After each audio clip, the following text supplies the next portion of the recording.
Hello po mga kananay, magluluto po ako ng manok na lalagyan ng gata.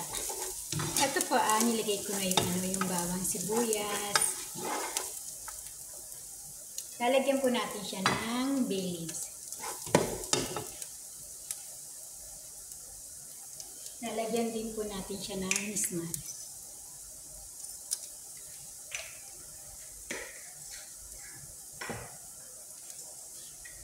Lalagyan din po natin siya ng hili. Mga lang, 4 na piraso pwede natin.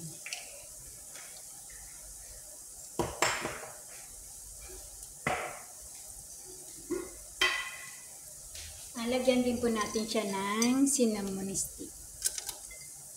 Dagdagan po natin ng konti.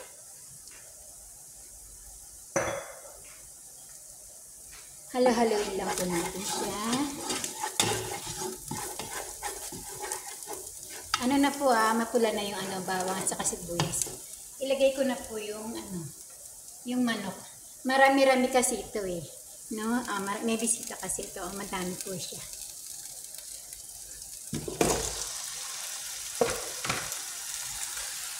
Gisahin lang po natin siya para matanggal yung mga itong lansa, ganun.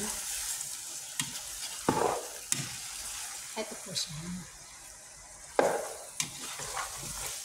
Halo-haloin po natin siya. Papupulahin lang po natin ng konti yung manok para yung ibig sabihin para hindi siya malansa yung manok ba ganun. Takpan ko lang po siya.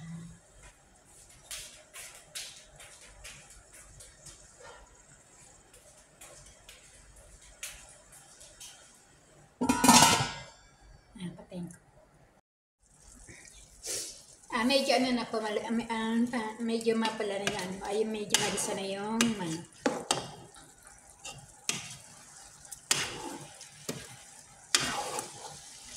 Wala yung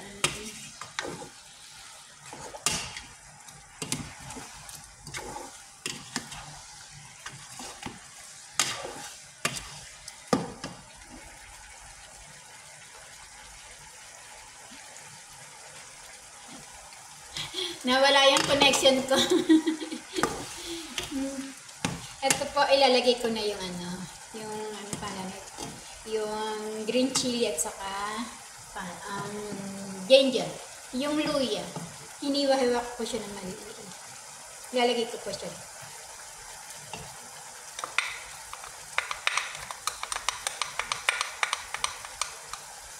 Dito kasi talagang mahilig sila sa sa chili Mahilig talaga yung sa chili dito. Hindi gisa-gisa lang natin siya.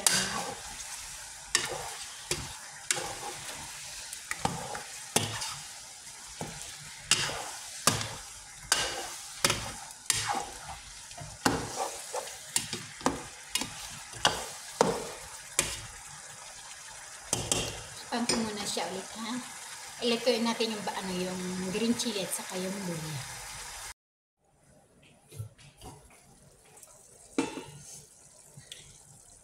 Ilalagay ko na po to yung mga seasoning niya. Ito po yung asin, paminta,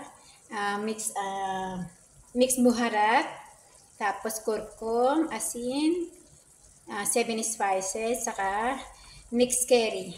So, kalagyan po natin din siya ng konting kamon. Kasi yung kamon is parang masyadong malasa yung kamon. Ilagay na po natin siya.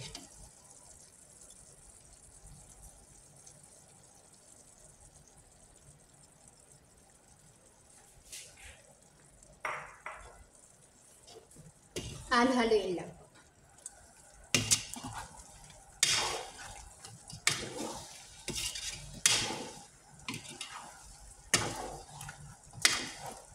Lagyan nga pala din natin siya ng maasin.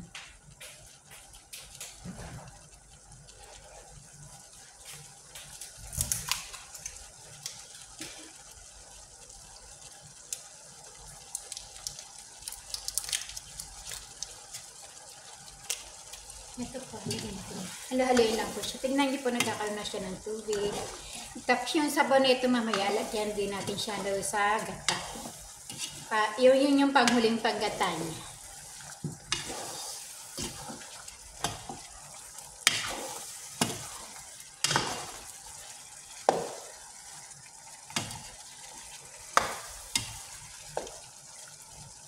Takpan ko muna siya ulit, ha?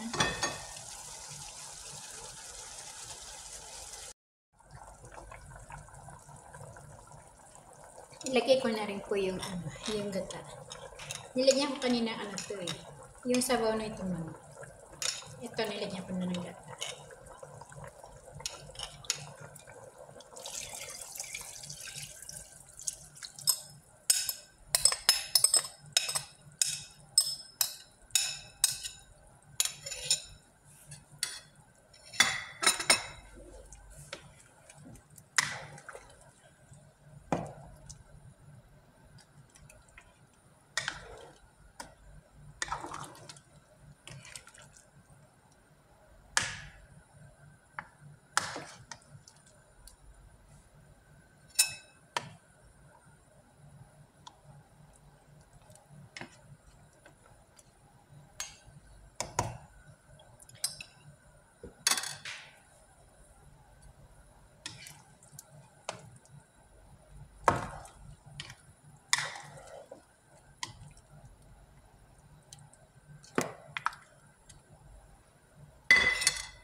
Takpan muna natin siya ulit, mga kananay.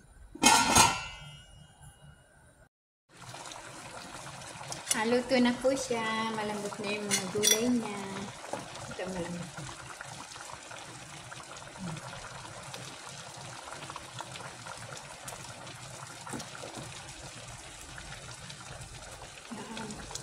Malambot na. Thanks for watching.